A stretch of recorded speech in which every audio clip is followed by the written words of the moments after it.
Sok mindeng ka Bandungan hiji pamajikan anu ambek-ambekan ka salakina kusabab teu bisa nyumponan kahayang pamajikanana. Jeung sok aya deui ka Bandungan hiji budak anu sok kasar ka bapana kusabab teu bisa mangmeulikeun naon anu dipikahayang ku eta budakna. Padahal mah eueuh hiji oge pamimpin keluarga rumah tangga anu teu hayang ngabagjakeun keluargana. Jadi saacan urang ambek-ambekan ka salaki urang pikir heula. Kumaha akal tarekat anu geus dipetakeun ku salaki urang teh nepi ka ti hot-hat naon wae ge sagala anu mampuh dipigawe ku salaki urang pasti bakal diperjuangkeun, pasti bakal diikhtiarkeun. Pan urang mah teu apal, boat teuing mah salaki urang teh dicarekan ku dungdunganana.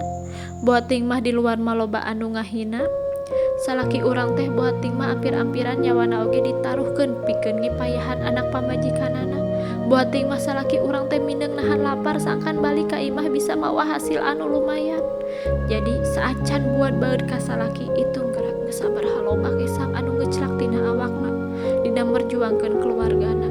Saacan urang buat baeud ka salaki teh tetep socana boat teuing mah geus loba cimata anu kaluar pikeun melaan ngabagjakeun keluargana. Kanyahokeun mun saek nepi ka ayeuna salaki urang can bisa nyumponan sagala kahayang urang lain hartina anjeunna teu bisa